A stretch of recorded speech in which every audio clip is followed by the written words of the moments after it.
வள்ளி, இந்த லெட்டர் எப்ப வந்தது? சோறு போட்டு வச்சிருக்கேன், முதல்ல வந்து சாப்பிடு. அண்ணங்காரன் தண்ட சோறு தானே, அவங்ககிட்ட ஏன் இதெல்லாம் சொல்லணும்னு நினைச்சியா? இந்த லெட்டர் என்னைக்கு வந்தது? வந்து 2 நாள் ஆச்சு. அப்ப ஏன் என்கிட்ட சொல்ல?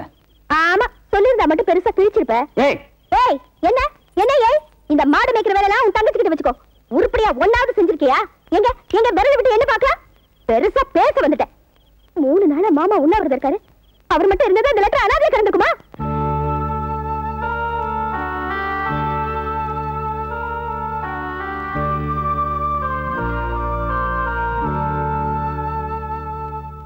ஐயா, தம்பி வந்திருக்கு.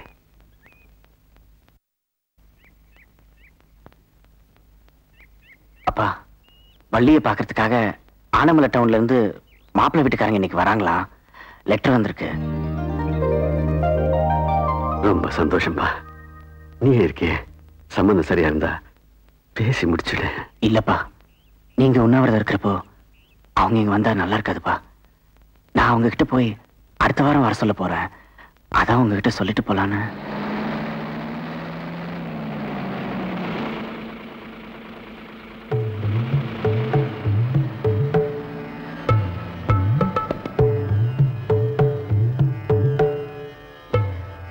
வணக்கம் ராமசாமி.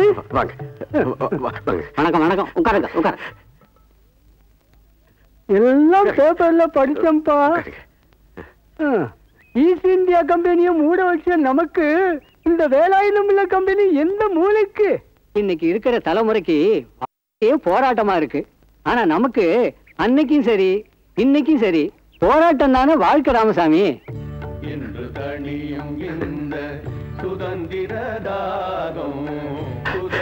இது என் மக ஜீவானந்த. வணக்கம்ப்பா. இப்பேற்பட்ட தியாகிக்கு பிள்ளையா பறக்கிறதுக்கு கொடுத்து வச்சிருக்கணும்.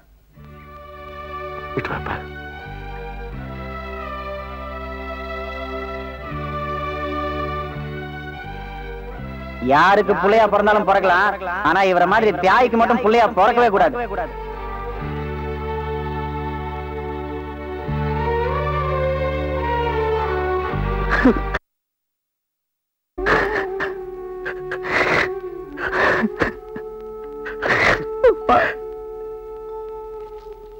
மச்சான், பரவாயில்லடா நம்ம ஜீவா.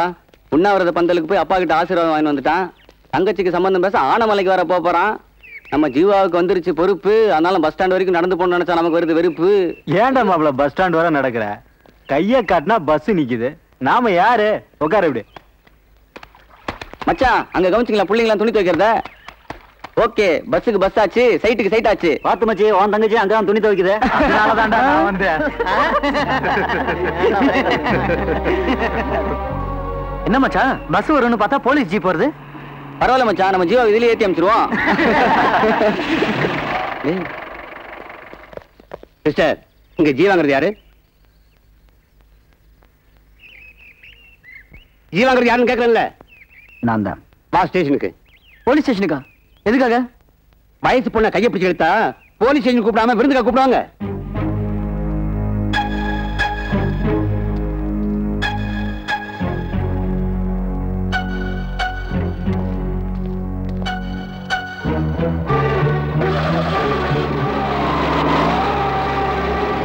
நீ போய் ரங்கம்மாவை கூட்டு வா, நாங்க போலீஸ் ஸ்டேஷன் போறோம். வாங்கடா போலாம். இன்ஸ்பெக்டர் ஐயா, ஜீவா ரொம்ப நல்ல பிள்ளைங்க. கட்டிக்க போற பொண்ணை தவிர மத்த பொண்களை ஏறெடுத்து கூட பார்க்க மாட்டான். இந்த காலத்துல இந்த மாதிரி ஒரு பையனை பார்க்கறது ரொம்ப அபூர்வங்க. ஏதோ ஒரு பொண்ணு அபாண்டமா அவன் மேல புகார் கொடுத்தான்னு. ஜீவா பத்தி எனக்கு தெரியும். புகார் கொடுத்த அந்த பொண்ணை பத்தியும் எனக்கு நல்லாவே தெரியும். ஒரு இன்ஸ்பெக்டர் விசாரிக்க வேண்டியது கடமை. அதனால தான் அழைச்சிட்டு வர சொன்னேன். உண்ணாவிரதம் இருக்கிற அவங்க அப்பாவுக்கு இந்த விஷயம் தெரிஞ்சா துடிச்சு போயிடுவாருங்க. சார், ஜீவாவை நாங்க ஜாமீன்ல எடுக்கிறோம். எவ்வளவு பணம் கட்டணும்னு சொல்லுங்க சார். எப்படியாவது நாங்க ஏற்பாடு பண்றோம் சார். அதுக்கு அவசியமே இல்லை. இந்த பொய் புகார் கொடுத்தவங்க பத்தி எனக்கு நல்லா தெரியும். இதோட தெரியாட்டி நான் இன்ஸ்பெக்டர் இருக்க லாய்க்கில்ல. ஜீவாவை நான் சொந்த ஜாமீன்ல அனுப்புறேன். நம்ம தம்பி ஜீவா யாரோ ஒரு பொண்ணோட கையை பிடிச்சு இழுத்துடுச்சுன்னு அந்த பொண்ணு போலீஸ்ல புகார் கொடுத்துருச்சான். நம்ம இன்ஸ்பெக்டர் அது பொய் புகார்னு தெரிஞ்சுக்கிட்டு ஜீவாவை சொந்த ஜாமீன்ல விடுதலை பண்ணிட்டாரு. ஐயா, நம்ம தம்பி ஜீவா மேல ஒரு தப்பு இல்லையா? என் பிள்ளை பத்தி எனக்கு தெரியாதா? நேரமாச்சு, இன்னைப்போ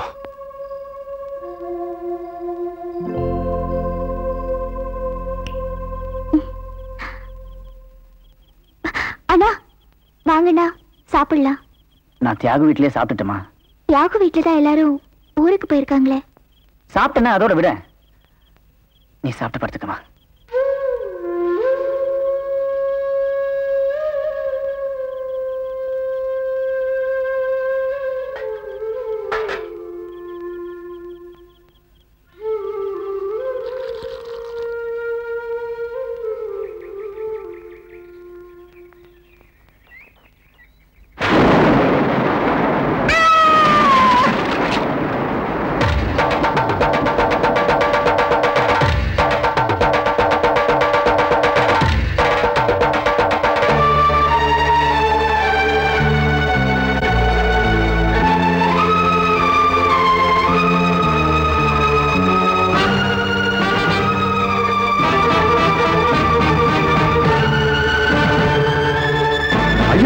குமாரவேலி எங்க போனா? அவனை பிடிச்ச எல்லா விஷயம் வெளியே வந்துடும்.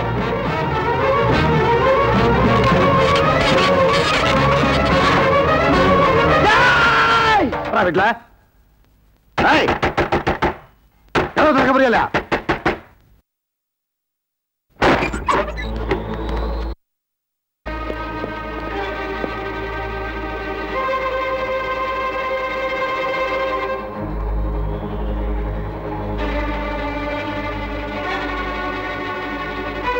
எங்கடா குமாரவேலு? சொல்லுடா. தெரியாது.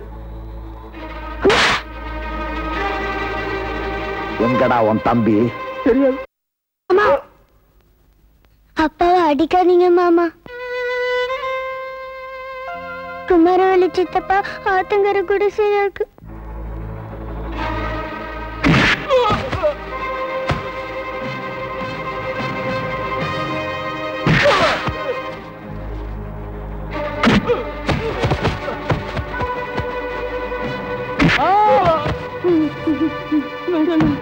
வேண்டாண்ணே, என்ன விட்டுருங்கண்ணே, என்ன மன்னிச்சிருங்கண்ணே. வேளாண் பிள்ளை ஆளுங்க தான் ராத்திரி வந்தாங்கண்ணே. எனக்கு வேற ஒண்ணும் தெரியாதுண்ணே. உங்க அப்பாவோட ஸ்தானத்துல இருந்து சொல்றேன்ப்பா. அவரோட கனவு வேலாயுதங்களை அழிக்கிறது இல்ல, சாத்வீகமா போராடி சாராய ஃபேக்டரிய இந்த ஊருக்குள்ள வரவிடாம பண்றதுதான். நீங்க சொல்றீங்களே சாத்வீகம், அதனால ஐயாவோட சாவை தடுக்க முடிஞ்சதுங்களா? உங்களுக்கு இருக்கிற அதே அளவு ஆத்திரம் ஆதங்கம் எல்லாம் எனக்கும் இருக்கு. ஐயாவோட வாழ்க்கைக்கு எவ்வளவு அர்த்தம் இருந்ததோ அதை விட அதிக அர்த்தம் அவருடைய மரணத்துக்கு இருக்கு. ஆமா, அவரோட மரணம் இந்த ஊரையே மாத்தி இருக்கு.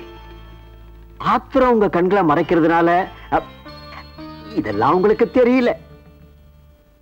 ஜீவா, ஊருக்கு 4 பேர்னு சொல்லுவாங்க, உன் கூட 6 பேர் இருக்காங்க. போய் ஒவ்வொருத்தரா பார்த்து பேசு. சிதறி கிடக்கிற ஜனங்களை ஒன்னா சேர்த்துக்கிட்டு போராடு. உங்க அப்பாவோட ஒரு சம்பவமா இருக்கலாம், நாளைக்கே அதை சரித்திரமா மாத்தி காட்டு. அது உன்னால முடியும். ஜீவா, லட்சியத்தை நோக்கி அஹிம்சை பாதையிலேயே போ. தேவைப்படும் போது மட்டுமே அர்ஜுனா மாதிரி காண்டிபத்தை கையில எடு.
ஜீவா, அப்பாவுடைய காரியத்துக்கு மீசை இருக்கிறது நம்ம சம்பிரதாயம்.